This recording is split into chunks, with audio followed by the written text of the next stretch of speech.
We actually haven't even talked about this I yet. know, this will be good. So what were some of your big takeaways from the fall ball games? I thought what I liked about the pitchers is that we're really a diverse group, and each pitcher brings a different look and has different strengths. So I think that the games gave us a great opportunity to practice different combinations of pitchers and seeing how it worked with one pitcher following another one, just seeing how we can use that to our advantage. So that's what I saw with the pitchers, and then with the hitters, who I never see except in the games. I know. I was super impressed with our power and with the freshmen in particular. I think it's the confidence in their power now. I think they got stronger in the weight room, and I think they feel more comfortable in themselves, and I thought that showed, which was really cool. Like, I knew that they were a good class coming in, but some of them really surprised me with just how well they handled the environment. Here's the 1-0. Line drive and a right field. That will find some turf. The freshman delivers. They were just calm and composed in the box and seemingly took, from my perspective, normal swings. Like, they didn't try too hard. They didn't try to do extra. They swung to me like they would have swung in practice. Lauren Potts, freshman, knocks in freshman. They're a competitive group, so I agree with that. They were fun to watch, but we all know how the fall is. Exactly. No pressure in the fall. No, yeah, we get excited and we just have to, I don't know, keep going. Oh, that's okay.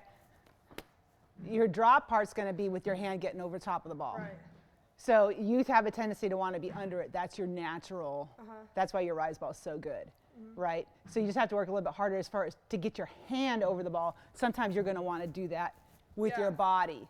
And yes, our posture is going to be more forward, but you just got to move your hand a little quicker over the top of it. Okay. It's going to be challenging. You're going to have to work on that mental part of the game because you're going to have a lot of misses that are good misses, but you're going to get better and better the more we do it. Yep. My coaching staff, they have been in the shoes of our players. They understand the game stressors. They understand that being committed to a mission at the highest level. They understand what it takes to be champions and what it takes to be victorious. Boom. I mean, I think it's pretty cool that we have 2 Olympians on the staff, but I don't think it's something that we spent a lot of time talking about or celebrating or anything like that. But I mean, you and I haven't even really talked a whole lot about the Olympics because I think some of it is we had such completely different experiences. We haven't really talked too much about it. No, we haven't. I think that it's like one of those things that, you knew what it took to get there and how the journey is, and like you respect that. So I was a part of the first 2 Olympic softball teams, in 1996 as an alternate, and then in 2000 as one of the 15. But there was an established group of players in 96, Belisa Fernandez, Michelle Granger, Lori Harrigan, Dot Richardson. I mean, I could just keep going on. And it was hard to break in. And I was thrilled just to be an alternate in 96. It was a dream come true just to be an alternate, but it also left me wanting more. When I made the team as one of the 15 in 2000, it's just unreal. You were playing softball with your 14 best friends at the highest level we can play in on the world stage, and that doesn't change. And it's one of the coolest experiences you can experience. Absolutely. And we both got to do that. Our student athletes have watched our coaches. They understand what type of careers they've had, and oftentimes it's what our players aspire to be. It's the highest honor that a softball player can receive, is to be named to the Olympic team and compete for a gold medal. It's something that isn't always spoken of on a daily basis, but it is in the back of their minds. You have to see it to be it, and every single day, our players work alongside Olympians and All-Americans and national champions, and it's an outstanding training ground for them.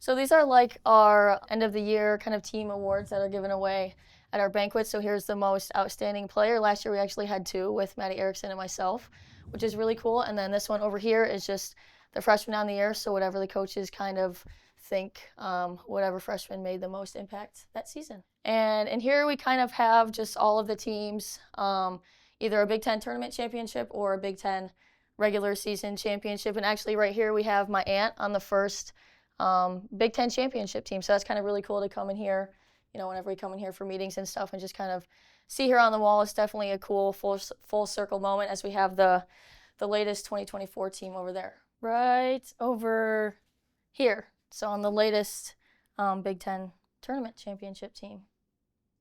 Ellie Sealer's aunt and I were teammates here at Michigan.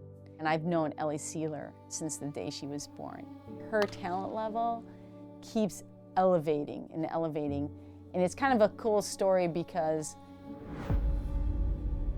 my niece was a player here and she wore Sue's number 2. And I asked Ellie to consider wearing number 1. So in some ways, which was my number, we could keep it in the family and it would be a great tradition. Your aunt wasn't afraid to work really hard. She was one of the most loyal teammates I've ever had, still is one of the most loyal friends I've ever had, and those are the qualities that I see in you. It's a quality that your softball sisters are going to rely on, not just for their years playing softball with you, Ellie. They're going to rely on that for the rest of their lives. You and her get to share the same legacy, championship softball.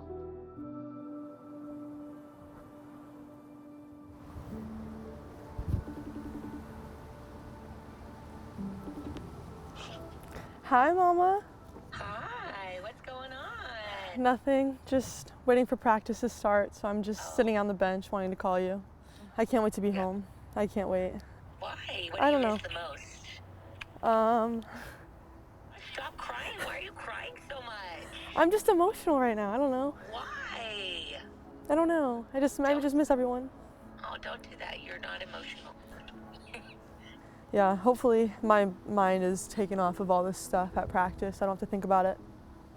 About being homesick. Oh, Oh, don't be homesick. I try not to be. You're fine. We're boring. No, you're not. Yes, we are. No.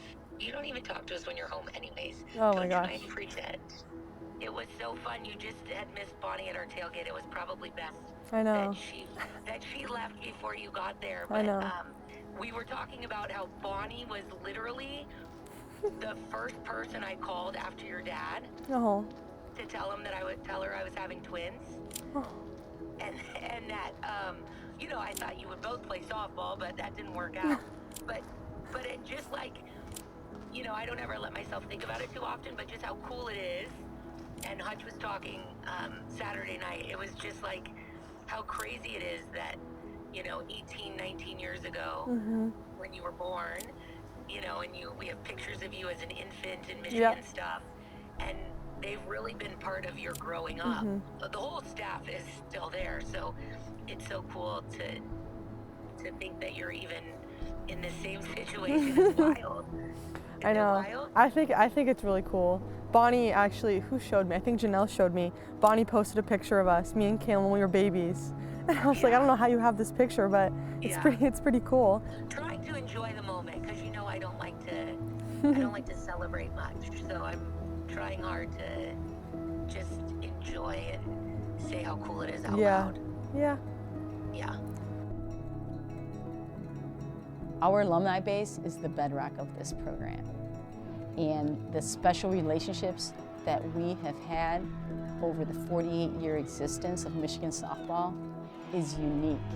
I know almost every single person who has played in this program. I believe I'm just a steward of the program. It's my responsibility now to steward this program and to pay it forward.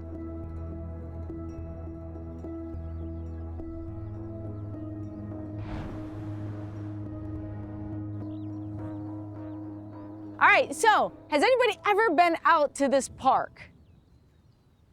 First time? Okay. Well, this is perfect because we're going to take in a little bit of the beauty of the state of Michigan as the trees begin to turn colors and leaves fall. And so we're going to head out, okay? Quarter mile, here we go. I think it is important that our student athletes are aware of our history. And a big part of our history, of course, is Coach Hutch. You're going to Oklahoma! Yeah!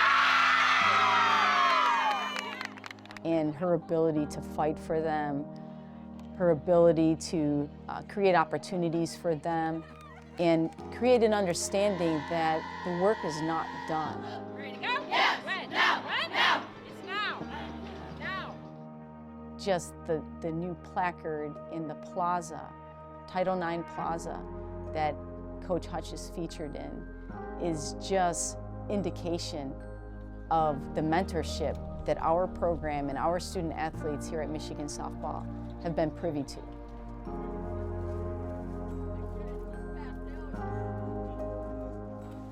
Hi, how are you?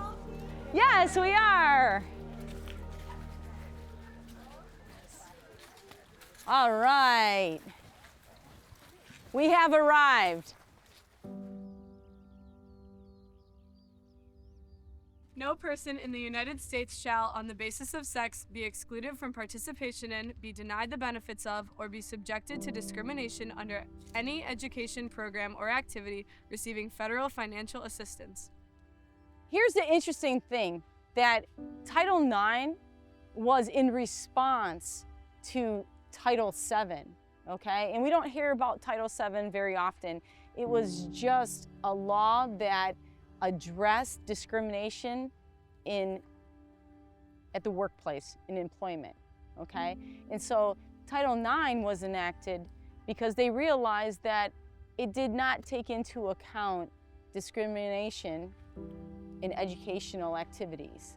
The one thing, as we go around this plaza and we read all the placards, because I think that we're going to take time to read the placards, there's probably about 10 of them, I think it's really important. And they're right here, they're paying homage to women in Southeast Michigan that really created a path for all of us. And I think that our role in all of this is, one, to know our history. To know where we're going, we need to know where we came from. To two, to be aware of it on a daily basis, okay? And to three, at some point, to pay it forward, whether it's to the little girls we work with right now, or whether it's once you guys get into the work world, into your industries, right? To be able to pay it forward, to always lift up your fellow women, okay? And I think that's the biggest thing that we can take from this, is that it's our responsibility to lift up each other, okay? Not just today, not just as teammates, but as we move forward in this world. Because as much work that has been done since 1972, it's an ongoing process. Who's the first woman to enroll at the University of Michigan? Who knows that? There's a dorm named after her. Anybody know? Close.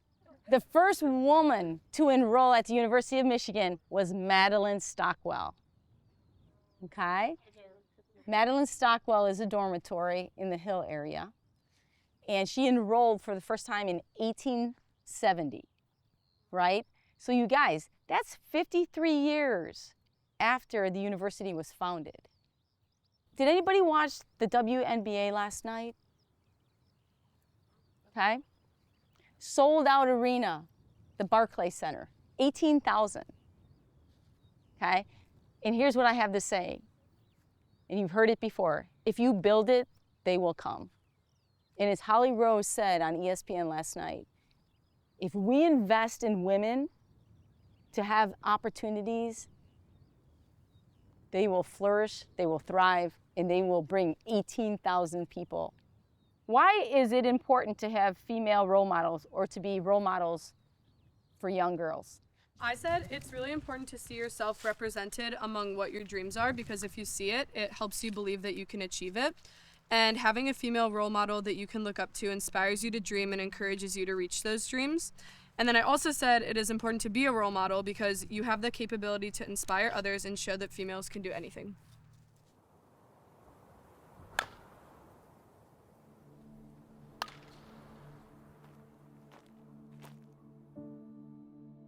I think in life that we are all walking role models, anyone. Whether that's a person in the stands or that's someone that gets the honor of putting Michigan across our chest. I think that every day before a game, like, I put that uniform on and I'm proud to represent the 8 letters across my chest. I absolutely think that we are role models, and I think that you should always be living your life like someone's watching. Who is a major role model for you? Personally, I think that my mom is a huge, oh my gosh. My mom's a huge role model for me. Just a second, sorry.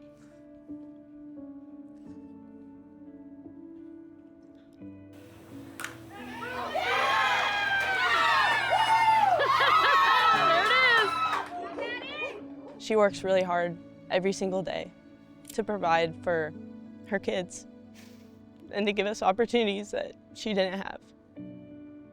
Visible examples of success, right? Like, and I think that that's what you guys are every single day. Those little kids that come and want your autographs in the plaza, to them, you guys are visible signs of success for them, okay? And that's the impact we have. I think we owe a debt of gratitude to the women here and to the women who came before us. We are the beneficiaries of their battles.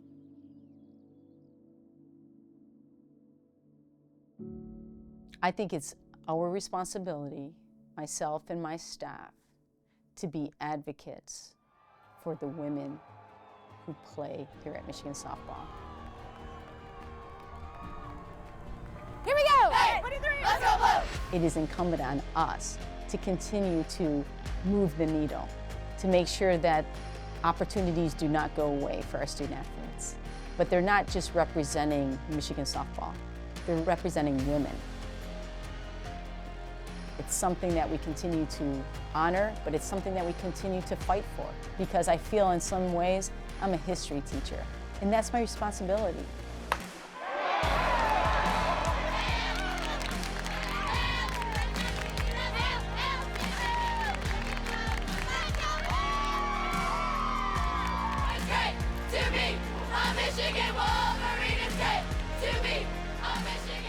We are all connected through our Michigan softball experience. We never want them to forget where they came from and who paved the way before them.